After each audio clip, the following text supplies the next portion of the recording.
BCS. You won't believe what some of us have been through. BCS? Well, that's a great segue into my story time. So last night, I'm going to be honest. Last night, I overdosed on magic mushrooms. Let me just put it simple. So I was watching Better Call Saul, BCS, Better Call Saul. And every time I watch the new episodes, I like to do a miniature dose of mushrooms. You know, it's fun. I love my favorite drug.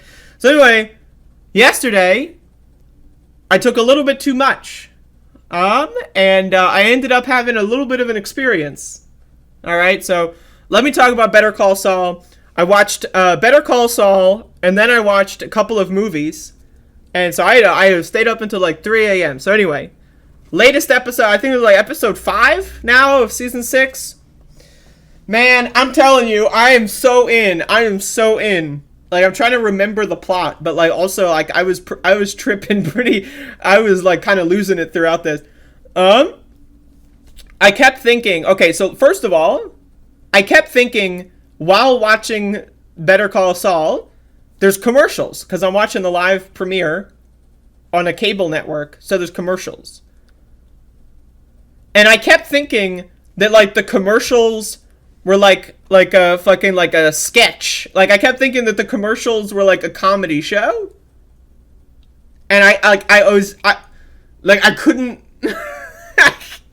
I was losing it. Okay, so it would go from, like, the show, where there's, like, a story unfolding, and then it cuts to, like, some guy walking around, like, in the middle of the street and, like, almost getting hit by a car, and then the car is like, our brakes work. And I'm like, motherfucker, I hope your brakes work. I don't drive cars. I don't know much about cars.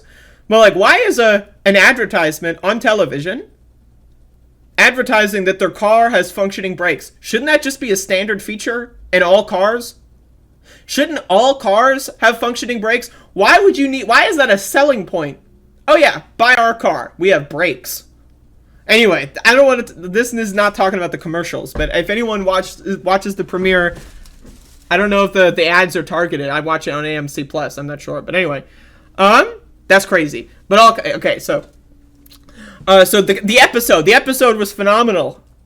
All right, favorite moments. The one in the screen grab when Kim is arguing about like, I don't know, like, it's just showing her doing a case or whatever. I thought that was cool, super cool.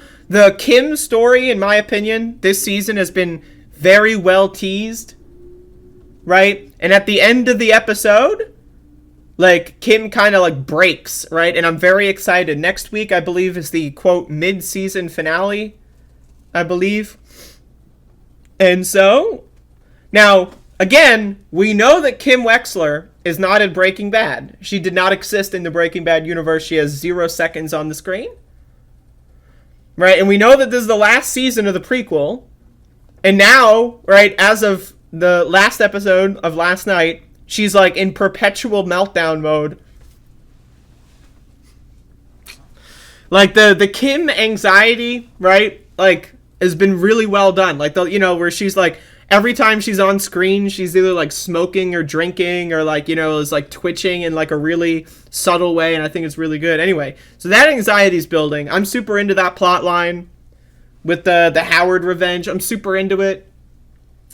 But then also my second favorite part of the episode is when Mike is watching his family through the window. Because he told his family he's, like, out of town or whatever because of all the crime stuff he's doing. He's a criminal. He's a goddamn criminal. That motherfucker. Goddamn crime doesn't pay. Anyway, so he's watching his family and talking to them on the phone. He doesn't, they don't know he's watching through the window. But I thought that was adorable. That shit, I was literally I was about to cry. I was like, oh my God. Keep in mind, I'm on drugs when watching this, right? I'm having my own kind of, like, emotional turmoil while I'm trying to, like, keep my eyes on the screen. Like, me when I'm doing shrooms and I'm having, like, like, I'm getting into the heavy part of the dose, right? And I'm like, like, a lot of the times I'll be like, moving around, like, and I'm like, so, like, I was, like, holding my head, I was holding my head at the screen, like, because I was like, all right, there's a television show, I'm watching a television show, I was losing it. I'm not gonna lie to y'all. I was in fact losing it, a little bit. But I was watching the show. All right, so there's another scene as well. The one where Lalo had like a big scene in the last week's thing. But then now his plot line is continuing. That whole like interaction he had with one of the German workers that was working on Gustavo's hole. It's good. It's good. I mean, that was a good scene. It's good. I don't know. Like, this is like, I'm just really into the show. I mean, the building, the bubbling. It's all really good, right? And you know what's the other scene I liked? Where they're goddamn like doing the fucking college kids that are like played by like 38-year-old actors or whatever. Like, they do not look like they're in college anymore. But anyway, that's when they were doing the fake photos, right? Trying to set up, you know, the scam, so forth. That was really fun. It was a good episode. You know, I'm loving the long drawn out story plots. And next week's episode, I feel like they kind of set this one up so the next week is going to be a banger. Right? And I'm excited. So, anyway, that's my review of last night's ep. It was a good ep. I was really into it.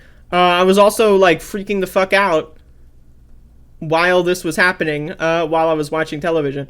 And again, the commercials. Like, the commercials were fucking with me. I kept thinking it was, like, a Mr. Show sketch or something.